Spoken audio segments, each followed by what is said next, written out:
Hello students, this is Sandeep Kumar, physics instructor at Questa. We are in quest for excellence in solving problems. तो यहाँ पे हम लोग क्या करेंगे कि we will basically solve numericals and problems from NCERT textbook which can be very helpful for your examinations, board examinations, JEE and NEET examinations as well. आप लोगों से रिक्वेस्ट करूंगा कि please do work along with this video in order to understand कि हम लोग क्या solve कर रहे हैं। ओके, सो प्रॉब्लम सॉल्व करके आप बहुत ही आसानी से किसी भी कॉन्सेप्ट को समझ सकते हैं जैसा कि आपको पता है। So let us try to solve some problems based on this chapter 3 which is current electricity. Okay, आपको कोई भी डाउट है अगर let us know about that by commenting in the comment section which is given below in this video। चलिए start करते हैं आज का हम लोग न्यूमेरिकल प्रॉब्लम्स। सबसे पहले हम लोग चलते हैं एग्जांपल्स को सॉल्व करते हैं। सबसे पहला एग्जांपल नंबर 1 जो है उसको हम लोग सॉल्व करते हैं। So let us take this problem to our question board. चलिए हम लोग सॉल्व करते हैं, देखते हैं क्या कह रहे हैं इस क्वेश्चन में, है ना। बेसिकली इस क्वेश्चन में क्या कह रहे हैं हम लोग एक बार देखें। कह रहे हैं कि estimate the average drift speed of conduction electrons in copper wire of cross sectional area 1 into 10 power minus 7 meter square carrying a current of 1.5 amperes and कह रहे हैं कि assume that each copper atom contributes roughly one conduction electrons। okay, one conduction electrons को contribute करता है। The density of copper is 9 into 10 to the power 3 kg per meter cubic and its atomic mass 63.5 U। U stands for unified mass। okay, तो हम लोग को सबसे पहले क्या करना है, फर्स्ट पार्ट है estimate the average drift speed. Okay, average drift speed, इसका नाम सुनते ही हमारे दिमाग में वो फार्मूला आ जाना चाहिए। देखिए ड्रिफ्ट स्पीड होता क्या चीज़ है कि whenever you apply electric field along the conductor, electron will start uh, deviated from its path due to application of electrostatic force। है ना, वहाँ पे भी क्या होता है कि ना जो कंडक्टर जैसे ही हमने इसको अपने फील्ड लगाया, बैटरी से कनेक्ट किया, तो इलेक्ट्रॉन जो होगा वो ड्रिफ्ट होके जो पॉजिटिव एंड है बैटरी का उधर की तरफ आना शुरू हो जाएगा। ओके, तो इसका एक्सप्रेशन जो होता है हम लोगों का वो होता है V D is equal to I by N A E. Okay, यहाँ पे अब ये यहाँ पे टर्म्स क्या क्या है, आई क्या है, करेंट। ओके, और एन क्या है, नंबर डेंसिटी ऑफ इलेक्ट्रॉन्स पर यूनिट वॉल्यूम, कितने नंबर ऑफ इलेक्ट्रॉन्स वहाँ पे पर यूनिट वॉल्यूम में है। ओके, तो ये क्या है, number density of electrons per metre cubic. Okay, per unit volume है ये। और ए क्या है, A is area of cross section.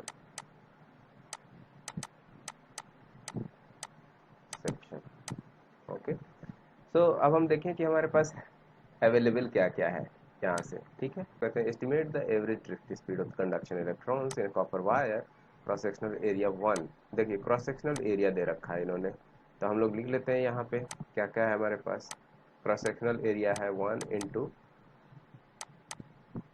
10 to the power minus 7 metre square. Okay, so area हमें पता चल गया, करंट भी दिया हुआ है देखिए 1.5 एम्पियर्स का, है ना। So I is equal to 1.5 amperes.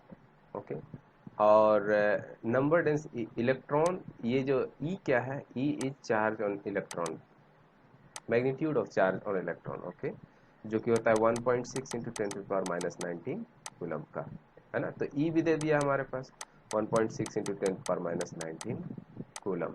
Okay, the only thing which is indirectly given is number density of electrons. Number density of electrons अब हमें कैसे निकालेंगे, ठीक है। नंबर डेंसिटी ऑफ इलेक्ट्रॉन्स जब हमें निकालना है तो हम जानते हैं कि हम लोगों को पर मीटर क्यूबिक कितना इलेक्ट्रॉन्स अवेलेबल है वो चाहिए, है ना। तो पर मीटर क्यूबिक कितनी कॉपर एटम अवेलेबल है अगर वो हम पता कर लें तो हमें पता चल जाएगा कि कितने इलेक्ट्रॉन्स पर मीटर क्यूबिक है, क्योंकि एक कॉपर क्या कर रहा है, एक इलेक्ट्रॉन दे रहा है ना, कंडक्शन में। ओके, तो एक इलेक्ट्रॉन दे रहा है। So let us think about what is number of copper atoms per unit volume. Okay, so number of electrons यहाँ पे हम लोग लिख लेते हैं। Okay, so n is equal to number of electrons per unit per meter cubic, and that will be equal to, चूंकि एक copper atom एक इलेक्ट्रॉन कंट्रीब्यूट कर रहा है, इसीलिए that will be equal to number of copper atom per meter cubic, है ना, number of copper atom. अब ये नंबर ऑफ कॉपर एटम पर मीटर क्यूबिक कैसे निकलेगा हमारे पास, वो हम लोग को जानना है। ओके, तो number of copper atoms per unit volume हमें जानना है। ओके, यहाँ पे देखिए हमारे पास क्या अवेलेबल है, कि हमारे पास ये इंफॉर्मेशन अवेलेबल है कि कॉपर का जो एटॉमिक मास है वो कितना है, 63.5 यू। इसका मतलब क्या होता है कि अगर आप 63.5 ग्राम कॉपर लेते हैं,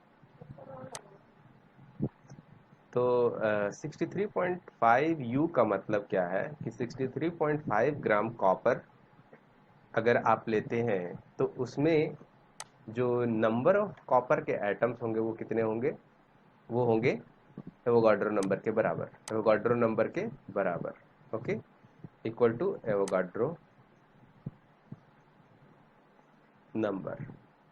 ठीक है, यानी कि एवोगाड्रो नंबर कहने का क्या मतलब है, 6.022 into 10 to the power 23 atoms. ठीक है, इतने एटम्स होंगे, यानी कि ये कितना मिला आपको, 63.5 ग्राम को अगर केजी में लिखे 10 पर -3 केजी कॉपर अगर आप लेते हैं, तो आपको मिलेगा एवोगाड्रो नंबर के बराबर एटम्स मिलेंगे। ठीक है, तो 1 मीटर क्यूबिक अगर हम लोग लेते हैं स्पेस वॉल्यूम, ठीक है, तो उसमें कितने कॉपर के एटम है हमारे पास। हम जानते हैं कि कॉपर की डेंसिटी दी हुई है, कितनी दी हुई है डेंसिटी, डेंसिटी जो दी हुई है 9 इंटू 10⁻³ kg पर मीटर क्यूबिक है। ठीक है, आप लोग साथ में भी सॉल्व करते चलेंगे, नहीं तो ऐसे उतना इंटरेस्टिंग नहीं लगेगा, मज़ा नहीं आएगा, है ना, तो इसीलिए साथ साथ में सॉल्व करें। चलिए, तो कॉपर की जो डेंसिटी दी हुई है वो कितनी दी हुई है, 9 इंटू 10⁻³ kg पर मीटर क्यूबिक, है ना। तो इसका मतलब क्या है कि 9 इंटू 10⁻³ kg अगर कॉपर लेते हैं जो कि 1 मीटर क्यूबिक में है, ठीक है, तो कितना मिलेगा आपको, 6.022 इंटू 10⁻23 डिवाइडेड बाई करेंगे आपको पहले 1 ग्राम में निकालना होगा, सो 1 kg में निकालना होगा, सॉरी।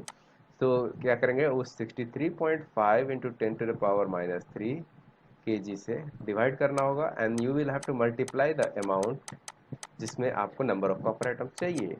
ओके, तो यहाँ पे आपको क्या करना होगा, 9 इंटू 10⁻³ kg से गुणा करना होगा, और चूंकि कितने में है ये, 1 मीटर क्यूबिक में है, क्योंकि हमने डेंसिटी के बराबर मास लिया ना इसका, इसीलिए। ठीक है, तो पर मीटर क्यूबिक आपको नंबर ऑफ कॉपर एटम्स मिल गए, और उतने ही नंबर ऑफ इलेक्ट्रॉन्स भी होंगे। ठीक है, तो उतने ही नंबर ऑफ इलेक्ट्रॉन्स भी होंगे, और इसको हम लोगों को सॉल्व करना है ना, इसको हम लोगों को सॉल्व करना है। तो अगर इसको हम लोग सॉल्व करते हैं, आप भी सॉल्व करके देख सकते हैं। ठीक है, तो क्या करना है हम लोग को, अगर हम लोग कैलकुलेटर लेके देखें, ओके, तो हालांकि बेस्ट प्रैक्टिस है आप लोग ऐसे मैनुअली सॉल्व करें। ठीक है, तो अगर हम लोग देखें 6.022 मल्टीप्लाइड विथ 9 ऊपर में आ रहा है, ठीक है, and that should be divided by 63.5. Okay, so that should be divided by 63.5. कितना मिला हमें, समथिंग वेंट रॉन्ग। तो हम लोग क्या करते हैं, चलिए इतना ये जो न्यूमरल पार्ट है उसको हम लोग आपस में मल्टीप्लाई कर लेते हैं। सो कैलकुलेटर ले लेते हैं हम लोग। ओके, सो 6.022 न्यूमरेटर में 6.022 इंटू 9 एंड उसको डिवाइडेड बाय कितना करेंगे 63.5 है नीचे में 63.5 ये आ गया 0.85 okay. so 0.85 0.85 into 10 to the power ऊपर में देखिए अब कितना है पावर 23 और 3 ये पावर्स ऐड हो जाएंगे ना सो 26 हो जाएगा और नीचे से ये -3 जो है वो ऊपर जाएगा तो +3 हो जाएगा है कि नहीं। जब ऊपर जाता है ये 10 टू द पावर तो वो प्लस हो जाता है। सो क्या मिलेगा हम लोगों को 0.85 into 10 to the power how much 29 ठीक है एटम्स। कौन से एटम्स कॉपर एटम्स ठीक है 29 copper atoms per metre cubic ये आया है ना। यानी कि अगर इसको हम लोग प्रॉपर साइंटिफिक नोटेशन में लिखते हैं जो कि हम प्रॉपर साइंटिफिक नोटेशन कहने का मतलब क्या है कि ये जो डेसिमल प्लेसेस है ना एक डिजिट के बाद होना चाहिए ओके। तो ये 8.05 8.5 इंटू 10 टू द पावर 28 हो जाएगा। एक डेसिमल आपने आगे बढ़ाया इसको so obviously the power of 10 will reduce to 1 point यानी कि 28 हो जाएगा। ये हो जाएगा Cu atoms per metre cubic. यानी कि क्योंकि हर एक कॉपर जो एटम है वो एक इलेक्ट्रॉन कंट्रीब्यूट कर रहा है हमें तो इसलिए हम लोग क्या करेंगे यहाँ पे जो नंबर डेंसिटी हो जाएगा इलेक्ट्रॉन्स का वो भी हो जाएगा n is equal to 8.5 into 10 to the power 28 electrons per metre cubic. तो आपको n भी मिल गया अब ठीक है। अब n मिल गया तो बस अब फॉर्मूले में Vd के फॉर्मूले में लगा देना है सबको। तो हम लोगों के पास Vd का फॉर्मूला क्या था ड्रिफ्ट वेलोसिटी का एवरेज ड्रिफ्ट स्पीड कह लीजिए या वेलोसिटी कह लीजिए ठीक है। स्पीड कहना ज़्यादा अच्छा रहेगा क्योंकि इलेक्ट्रॉन्स इधर उधर रैंडम मोशन कर रहे हैं okay. So Vd will be I by NaE ठीक है। यहाँ पे अब आप वैल्यूज पुट करके देखिए सॉल्व करके कि हम लोग कितना आंसर आ रहा है ठीक है। I कितना था 1.5 एम्पियर था ठीक है और n आपने निकाल ही लिया हमने 8.5 इंटू 10 टू द पावर 28 पर मीटर क्यूबिक ओके। एरिया जो था वो एरिया कितना है एरिया भी हमने लिख लिया था एरिया ऑफ क्रॉस सेक्शन है 1 इंटू 10 पर -7 मीटर स्क्वायर। सो एरिया है 1 इंटू 10 पर -7 मीटर स्क्वायर ओके। और E का वैल्यू आपको पता है 1.6 इंटू 10 पर -19 कूलम होता है।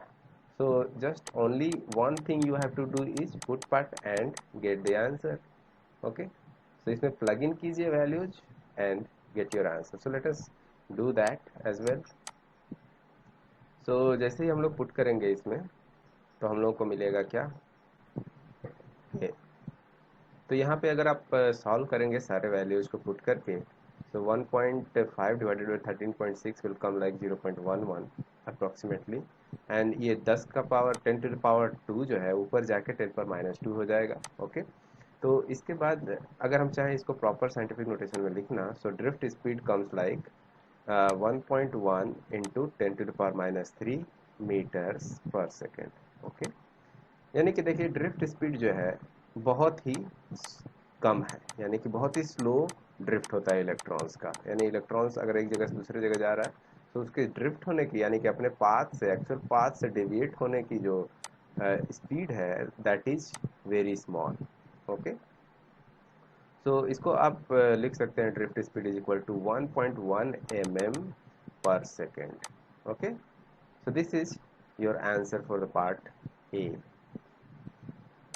ठीक है। पार्ट ए का आंसर हो गया ये है ना। सो आई होप कि आप लोगों को समझ में आया होगा ये है ना। अगर नहीं समझ में आया है तो प्लीज़ आप अपनी नोटबुक में इसको वर्कआउट करें और उस स्टेप्स को फॉलो करते हुए सॉल्व करें ठीक है। ओके तो हम लोग नेक्स्ट पार्ट करते हैं। जो next part of this question है देखते हैं क्या है। तो यहाँ पे जो अगला पार्ट है हमारे पास वो क्या कह रहे हैं कि compare the drift speed obtained above with thermal speeds of the copper atoms at ordinary temperatures। Copper atoms के जो थर्मल स्पीड्स है। थर्मल स्पीड्स क्या होता है कि जो टेम्परेचर के वजह से जो वाइब्रेशंस होते हैं कॉपर में, उसकी जो स्पीड है उससे हम लोगों को जो स्पीड ड्रिफ्ट इलेक्ट्रॉन्स की आई है उसको कंपेयर करना है। ठीक है। सो इसके लिए हम लोग को क्या करना होगा, क्या निकालना होगा, सबसे पहले thermal speed of copper atom निकालना होगा। ठीक है, at ordinary temperature. Ordinary temperature कहने का मतलब क्या है, ऑर्डिनरी टेम्परेचर यानी कि 25 डिग्री सी। 25 डिग्री सी कह लीजिए या 27 डिग्री सी कह लेंगे तो ज़्यादा हमारे लिए कन्वीनियंट होगा। क्यों? क्योंकि अगर हम लोग इसको केल्विन में बदलेंगे तो केल्विन में बदलने के लिए क्या करते हैं, 273 प्लस 27 यानी कि 300 केल्विन। ठीक है, एक राउंड फिगर सा आ जाएगा तो हमारे लिए कैलकुलेशन थोड़ा सा कन्वीनियंट हो जाएगा। ओके, तो थर्मल स्पीड किसका बताना है हम लोगों को, कॉपर एटम का। ठीक है, तो कॉपर एटम का थर्मल स्पीड क्या होता है वो हम लोगों को जानना है। तो कॉपर एटमिक एटम का एक सिंगल एटम है ये, है ना, मोनो एटमिक सिस्टम है। कॉपर का जो मेटल का जो कंडक्टर लिया हुआ है हमने, है ना, तो उसमें अगर हम देखें कॉपर एटम को तो वो वाइब्रेट कर रहा होगा आगे पीछे ऐसे करके। ठीक है, तो कॉपर एटम है ये, है ना, इसका हम लोग को थर्मल स्पीड निकालना है। ओके, सो ये पार्ट बी का क्वेश्चन नंबर 1 है उसमें। सो यानी कि हम लोग को V thermal of copper atom निकालना है ताकि हम उससे कंपेयर कर पाएंगे। ठीक है, तो थर्मल एनर्जी की वजह से यानी कि हम लोग क्या कहें, जो काइनेटिक एनर्जी इस कॉपर में है, vibrational kinetic energy, that is due to temperature, यानी कि रूम टेम्परेचर पे जो थर्मल जो एटम्स रखे हुए हैं उनकी। ठीक है, तो हम लोग जानते हैं कि काइनेटिक एनर्जी क्या होता है, half M V square. Okay, and that is equal to thermal energy of those copper atom. Thermal energy क्या होगा, 3/2 kB टी। ठीक है, kB क्या है, kB होता है बोल्ट्जमैन कांस्टेंट, है ना, ये क्या है, बोल्ट्जमैन कांस्टेंट। और इसकी वैल्यू कितनी होती है आप गेस कर सकते हैं, इसकी वैल्यू होती है 1.38 इंटू 10⁻⁻23 जूल पर केल्विन। ठीक है, ओके। अगर आपको बोल्ट्जमैन कांस्टेंट याद रखने में दिक्कत हो रही है तो आप इसको ध्यान में रख सकते हैं ऐसे कि बोल्ट्जमैन कांस्टेंट जो होता है Avogadro number, sorry, gas constant divided by Avogadro number का रेशियो होता है ना। ये एक एटम की थर्मल एनर्जी की बात कह रहे हैं हम लोग, इसीलिए बोल्ट्जमैन कांस्टेंट का इस्तेमाल करना पड़ा। ओके, अगर 1 मोल की बात कहते हैं तो यहाँ पे हम लोगों को एवोगाड्रो नंबर से मल्टीप्लाई करना होता। ओके, तो अब हम लोग देखें, अगर यहाँ पे देखिए हम लोग को क्या लेना है, ये मास ऑफ कॉपर है। ठीक है, किसका मास है ये, मास ऑफ कॉपर एटम। एक कॉपर एटम का मास जो है वो हम लोग दे रहे हैं। ठीक है, कितना होता है मास ऑफ कॉपर एटम, एक कॉपर एटम का मास कितना होता है। ठीक है, तो हम लोग जानते हैं कि दिया हुआ है यहाँ पे 63.5 यू एक कॉपर एटम का जो मास है। तो अगर आप इसको केजी में बदलना चाहते हैं, ऑब्वियसली केजी में बदलना होगा because we are whenever we do calculations हम लोग एसआई सिस्टम में ही सारे यूनिट्स को रखेंगे। ठीक है, तो यहाँ पे क्या हो जाएगा, 63.5 इंटू 1 यू का वैल्यू जो होता है वो होता है 1.66 इंटू 10⁻⁻27 kg। ठीक है, ये यहाँ पे हम लोग पुट करेंगे m की जगह पे, और हमारा टारगेट क्या है यहाँ पे v स्क्वायर यानी कि v को निकालना। ओके, तो चलिए हम लोग देखते हैं, यहाँ पे देखिए, यहाँ पे दो जो दोनों साइड है, ये जो दो है वो दोनों साइड से कैंसिल आउट हो जाएगा अगर हम लोग देखें। ओके, तो ये दोनों कैंसिल आउट हो गए। So what do we get is M V square is equal to 3 kBt। ठीक है, तो यहाँ पे हमारे पास मिला एम वी, थर्मल की बात कर रहे हैं तो V T square is equal to 3 kBt।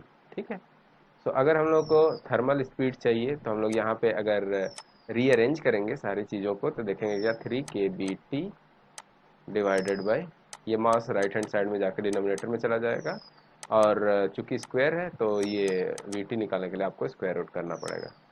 and the only thing you have to do now is to plug in the values. Okay, तो यहाँ पे जैसे ही वैल्यूज को प्लग इन करेंगे आपको वैल्यू मिल जाएगी।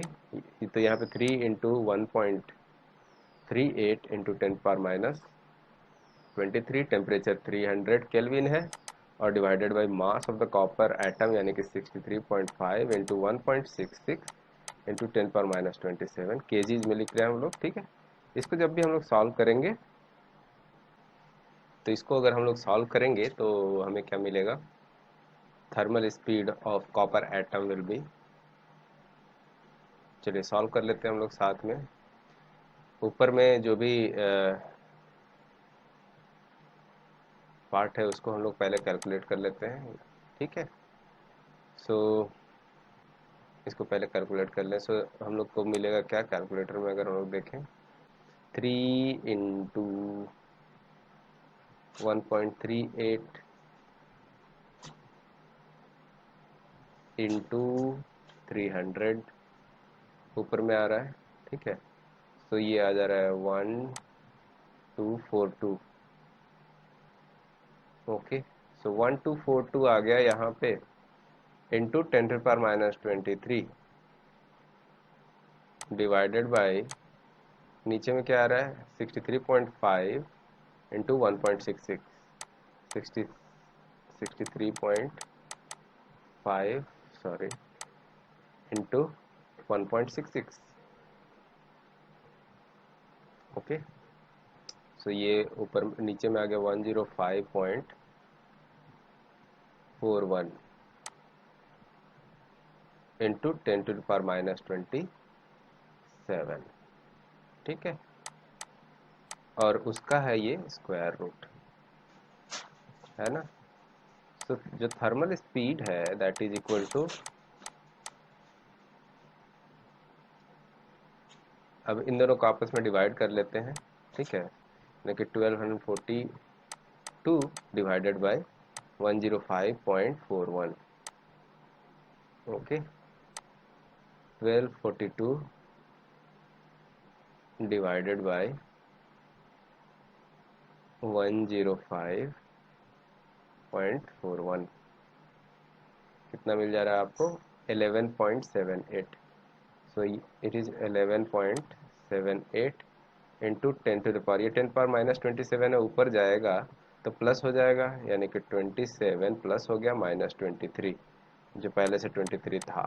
ठीक है, सो जो थर्मल स्पीड आएगी वो कितनी आएगी, स्क्वायर रूट ऑफ 11.78 इंटू 10⁻⁴,